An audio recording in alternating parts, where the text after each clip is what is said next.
और अहंकार को दूर करने वाली वो भक्ति ज्ञान और वैराग्य को दिलाने वाली ये श्रीमद् भागवत कथा है। ये भागवत गंगा ज्ञान गंगा है। क्या है? ज्ञान गंगा। एक गंगा तो वो जो भागीरथ जी ने लेकर के आए, और ये ज्ञान गंगा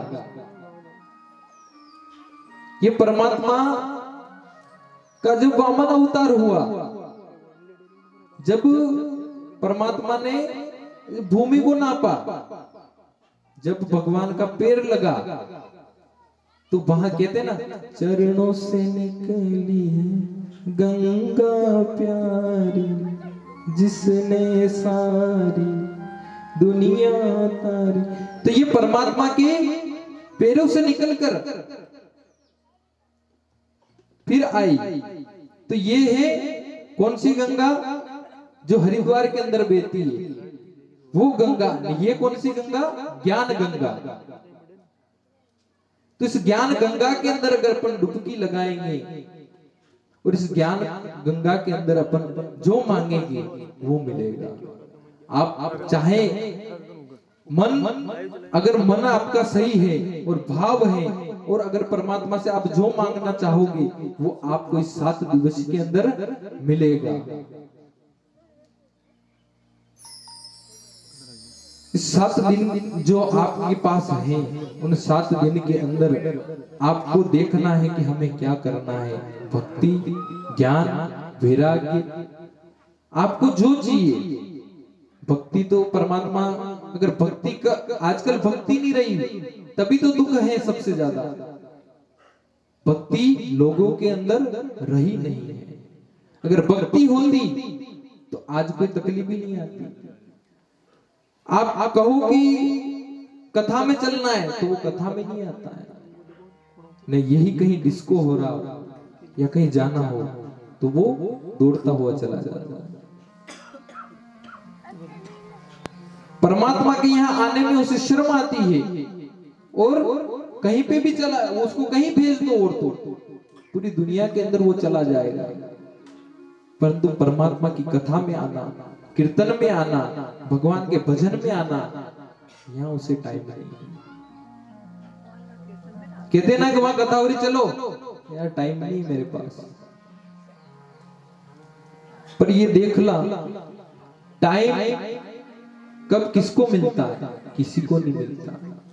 सभी के पास घर, मकान, गाड़ी, खेत, खलियान सब है, सभी के पास है।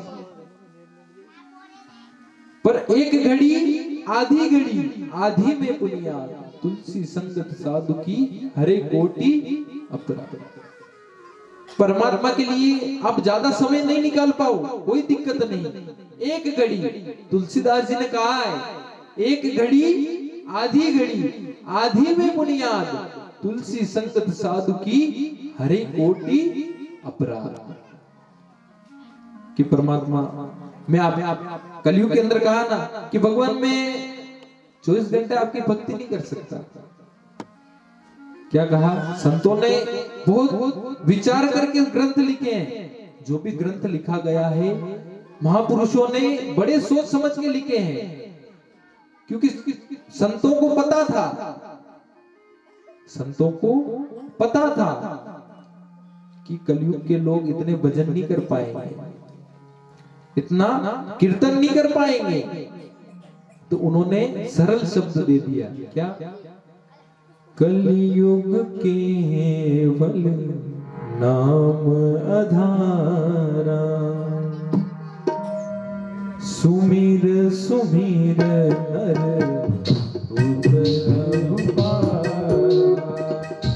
कलयुग केवल नाम आधारा, कलयुग केवल नाम आधारा, सुमिर सुमिर नर उतरे पारा,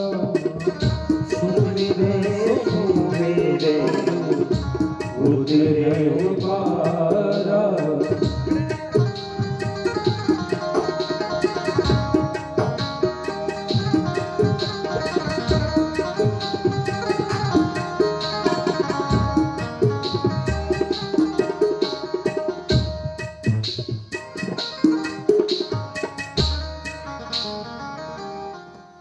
बोले बांके बिहारी लाल की जय हो। बोले राधे रानी सरकार की जय हो। जयकार तो जोर से लगानी पड़ेगी आपको, क्योंकि जयकार लगाओगे तभी, जैसे कि कहते हैं ना, कथा में आते हैं, कीर्तन में आते हैं ना, अगर जय नहीं बोले तो फिर अगले जन्म में परमात्मा क्या बनाते हैं पता है आपको? ऊंट बनाते हैं। क्या बनाते हैं? ऊंट बनाते हैं। और ऊंट बनाने के बाद वो रेपारी रहता है ना, जो ऊंट चलाने वाला, वो क्या कहता है? जय जय। फिर ऐसे बोलना पड़ेगा, फिर अगले जन्म में परमात्मा ऊंट बनाएंगे। अगर ऊंट बनाएंगे तो फिर वो रेबारी आपको बुलाएगा, फिर बोलोगे। अगर नहीं बोलना है तो आपको क्या करना पड़ेगा? जयकार कथा के अंदर आपको आज से रोज नियम बनाना है कि रोज जयकार परमात्मा की लगानी है, राधे राधे बोलना है। बोलो राधे राधे। बोलो बांके बिहारी लाल की, श्रीमद् भागवत महापुराण की। ऐसे जयकार केवल अभी कह रहा हूं, इतना ही नहीं, डेली लगानी है। तो परमात्मा की जयकार हमेशा लगाओ। तो परमात्मा क्या कहा कि कलयुग केवल नाम आधारा, सुमिर सुमिर नर उतरे ही पारा।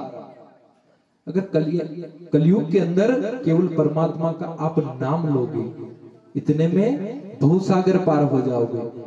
पहले तो बहुत तपस्या करनी पड़ती थी, तप करना पड़ता था। जब परमात्मा मिले नहीं मिले कोई गारंटी नहीं थी। पर आज परमात्मा ने सरल, संतों ने सरल उपाय दिया कि कलयुग केवल नाम आधारा, सुमिर सुमिर नर उतरी पारा। अगर कलयुग में परमात्मा का नाम लेने से व्यक्ति भवसागर पार हो रहा है। तो कितना सरल शब्द दिया कलयुग के लिए परमात्मा ने। आप भाग्यशाली हो कि नहीं हो? क्योंकि ये कथा, भागवत कथा ऐसी है जो देवताओं को भी दुर्लभ है। ये जो भागवत कथा है ना, ये देवताओं भी तरसते हैं कि इस कथा को हम सुने। देवता के भी मन में रहता है कि हम कथा श्रवण करने जाएं, पर वो यहाँ नहीं आ सकते। पर आपका सौभाग्य है जो आप कथा श्रवण कर रहे हो। ये परमात्मा की बड़ी कृपा है अपने ऊपर, कलयुग के लोगों के ऊपर, कि अपन भगवान की कथा श्रवण कर सके। सुखदेव जी महाराज राजा परीक्षित को कथा सुना रहे थे।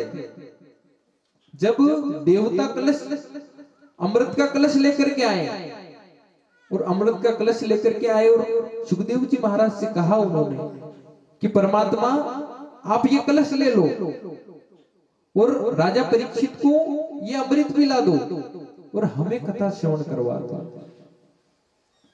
परंतु सुखदेव जी महाराज ने मना कर दिया कि नहीं, मैं कथा आपको श्रवण नहीं करवा सकता। कथा किसको श्रवण करवाते हैं? जो भाव, राजा परीक्षित का भाव था। राजा परीक्षित वो दंडवत प्रणाम करके बैठ गया। राजा परीक्षित इनके सामने, सुखदेव जी महाराज के सामने, और वंदन करने लगा कि हे गुरुदेव, मुझे 7 दिन के अंदर मृत्यु है मेरी, 7 दिन के अंदर मैं मर जाऊंगा, ऐसा कोई उपाय बताओ। आप ऐसा कोई उपाय बताओ जो मैं इस 7 दिन के अंदर यहां से कुछ करके जाऊं। इस आत्मा की, जो अपनी, जो परमात्मा का जो ये जीवन है, इस जीवन को मैं कैसे परमात्मा की शरण में लगाऊं, मैं कैसे इस भवसागर से पार हूं। ये सुखदेव जी महाराज से वंदन कर रहे राजा परीक्षित। तो ये कथा जो भागवत है, ये देवताओं को भी सुनने के लिए दुर्लभ है। देवता भी चाहे कि मैं इस कथा को श्रवण कर लूं तो वो सुन नहीं पाएगा। परंतु ठाकुर जी ने अपने को इतना बड़ा सौभाग्य दिया है कि अपन इस कथा को श्रवण कर सके। तो कलयुग के लिए परमात्मा ने बड़ा सुंदर कहा है क्या कि हे जब आप परमात्मा का नाम लो, सुमिरन करो, और सरल शब्द है, केवल परमात्मा का नाम लेने से जीव इस मृत्यु लोक से, भवसागर से पार हो जाता है। तो पहले कथा कहां से प्रारंभ हुई? नैमिषारण्य तीर्थ से। कहां से? नैमिषारण्य तीर्थ, जहां पर 88,000 ऋषि महात्मा, 88 ऋषि महात्मा श्री सूत जी महाराज से प्रश्न करने लग गए। क्या कहा? काल व्याल मुख ग्रास, कि हे परमात्मा, काल व्याल मुख ग्रास, ये जो काल है ये अपना मुंह खोल के बैठा है। अपना जो ये काल है ना, मृत्यु, ये मुंह खोल के बैठी, अजगर रहता है ना, वो अजगर अपना मुंह खोल के बैठा है। कब वो बंद कर दे कोई पता नहीं। तो कि परमात्मा काल वाल मुख ग्रास, ये काल रूपी जो ये काल है ये हमारे सर के ऊपर मंडरा रहा है। कब अपनी मृत्यु हो जाए, कब अपना समय आ जाए, कोई पता नहीं। अगर अपने को इस भवसागर से पार होना है तो अपन को क्या करना है कि हे परमात्मा, जो परमात्मा की कथा है उससे श्रवण करना, भगवान का सुमिरन करना, चिंतन करना, ये अपना काम है। क्योंकि काल तो मंडरा रहा है, कब आ जाए मौत कोई पता नहीं। सामान 100 बरस का और पल भर की खबर नहीं।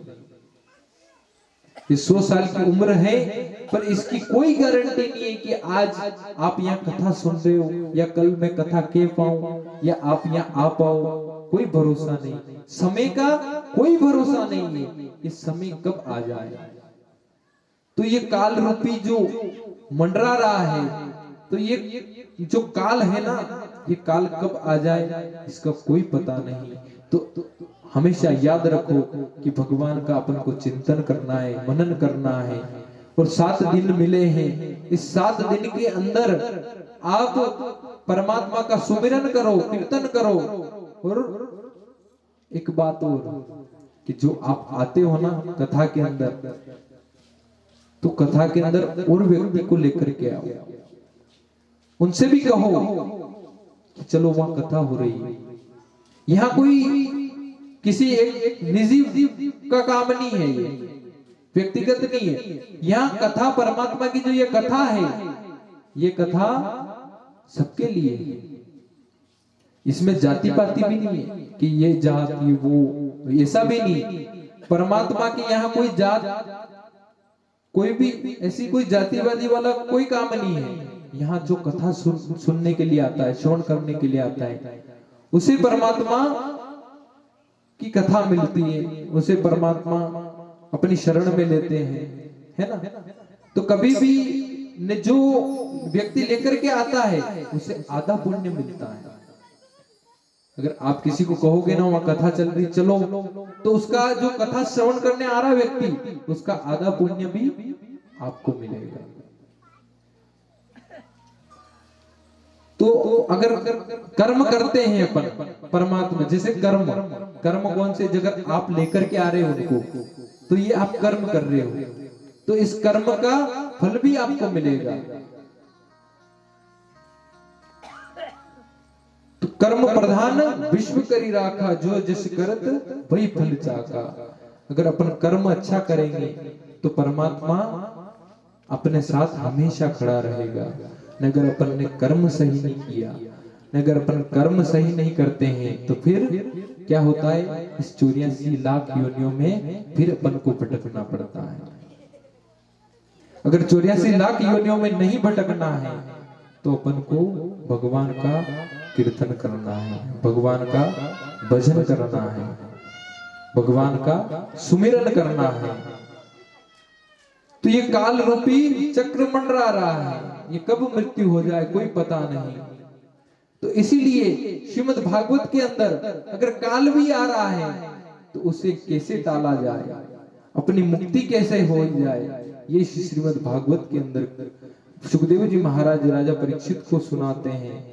और इधर प्रथम वक्ता बाबा भोलेनाथ जो माता सती को कथा श्रवण करवा रहे हैं। सूत जी महाराज नैमिषारण्य के अंदर 88,000 ऋषि को सुना रहे हैं और 88,000 ऋषि महात्मा सूत जी महाराज कह रहे हैं कि एक समय की बात है कि क्या कि एक समय नारद जी महाराज इस मृत्यु लोक के अंदर भ्रमण करने के लिए आए। कौन? नारद जी महाराज। अब नारद जी महाराज के मन में भी विचार है कि लोगों को कैसे जो दुख पा रहे हैं उन्हें कैसे दुख से दूर किया जाए। इसे नारद जी महाराज भ्रमण करने के लिए इस मृत्यु लोक के अंदर आए। मृत्यु लोक कौन सा? जो अपन रह रहे हैं कलियुग, इसे क्या कहते हैं? मृत्यु लोक। तो नारद जी महाराज मृत्यु लोक के अंदर आए और मृत्यु लोक के अंदर आकर के उन्होंने देखा तो एक से एक लोग बड़े दुखी हैं, बड़े कष्ट पा रहे हैं। कोई क्या कर रहा, कोई क्या कर रहा, कोई तन दुखी, कोई मन दुखी, कोई धन बिन रहे उदास, है ना?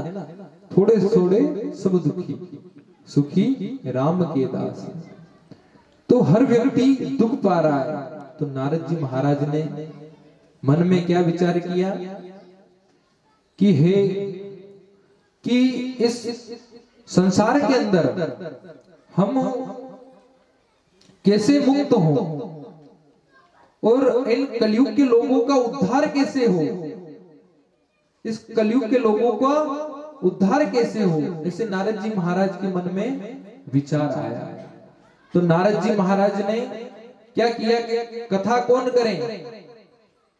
एक काम करते हैं कि भगवान विष्णु, ब्रह्मा विष्णु सबके पास में गया, परंतु बाबा भोलेनाथ के यहाँ जाकर के मैंने कभी झगड़ा नहीं करवाया, कभी लड़ाई नहीं करवाई। उनको क्या देखना है कि वक्ता अच्छा मिल जाए। वक्ता कौन? बाबा भोलेनाथ इतने सुंदर वक्ता।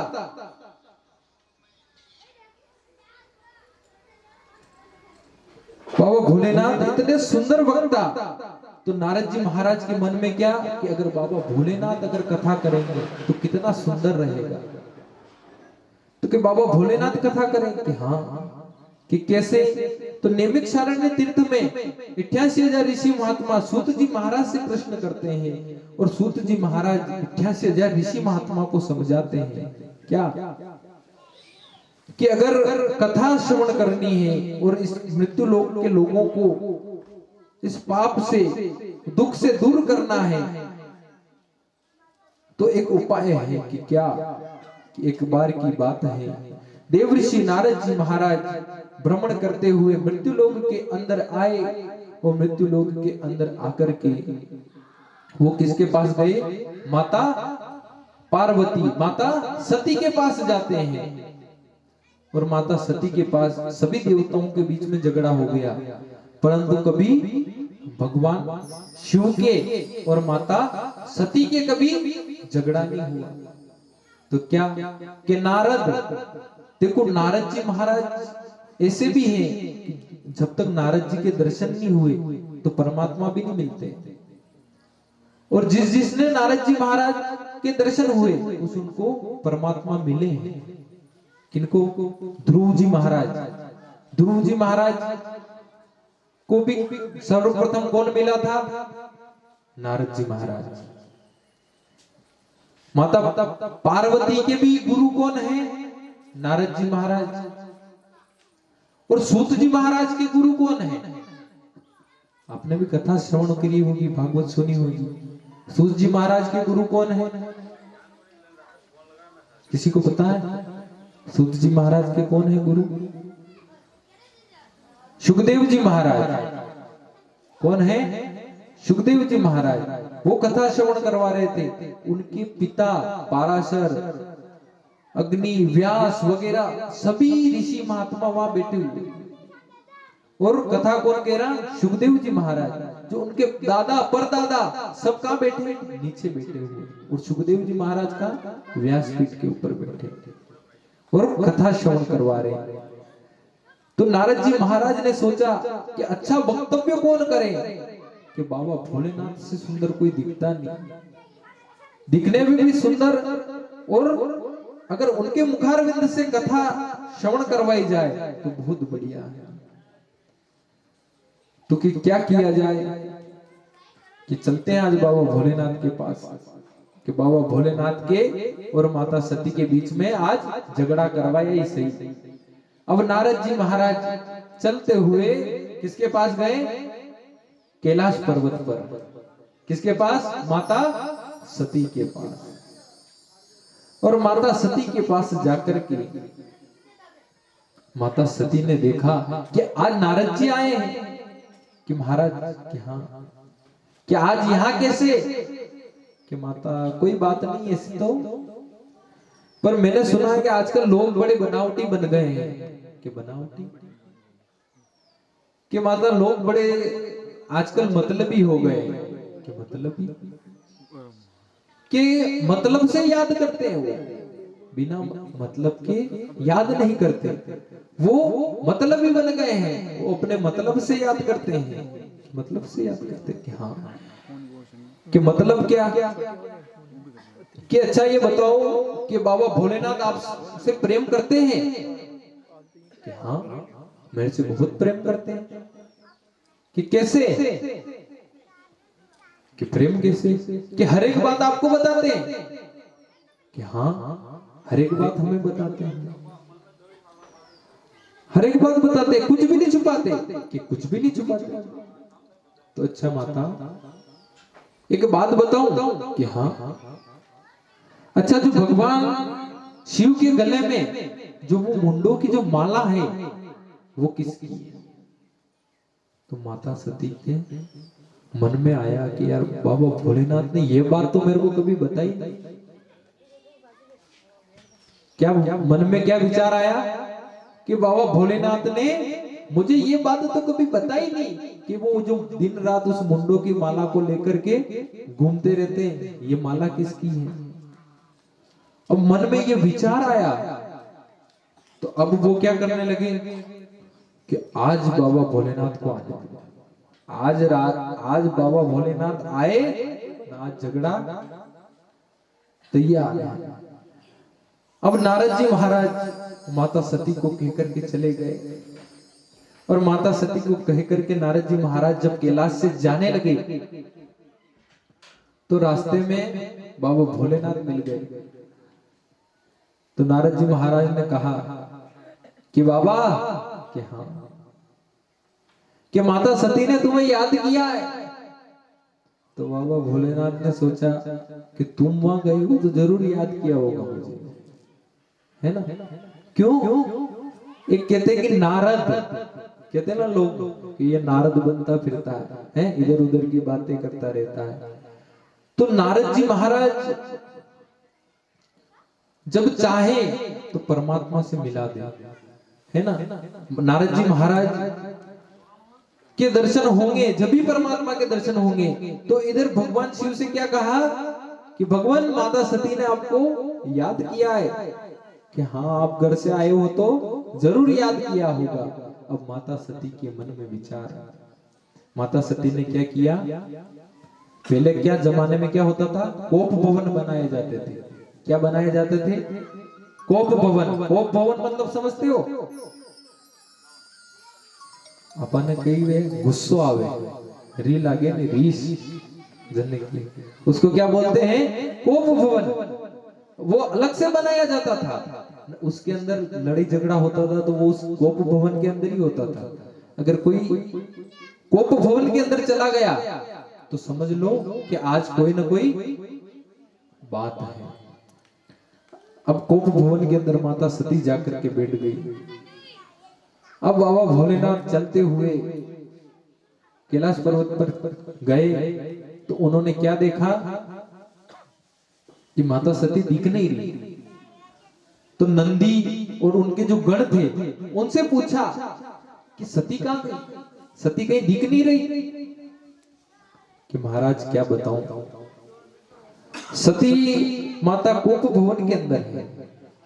तो भगवान शिव ने सोचा कि ऐसी तो कोई बात हुई नहीं, आज कोप भवन के अंदर क्यों गई? तो भगवान शिव समझ गए कि नारद जी महाराज आए थे उन्होंने कुछ न कुछ कहा होगा।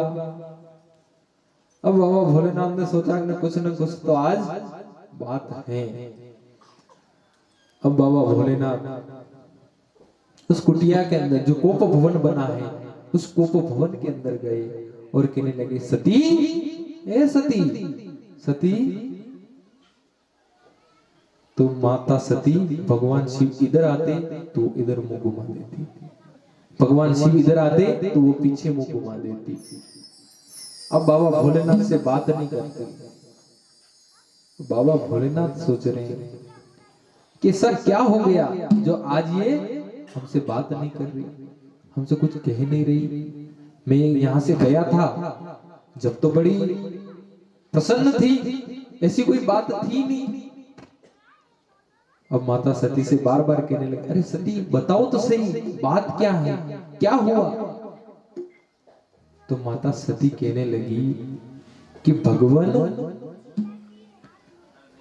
आप है ना बड़े कपटी हो। कि कपटी कैसे? क्या आप बाहर से तो काले हो ही सही, पर अंदर से भी काले हो।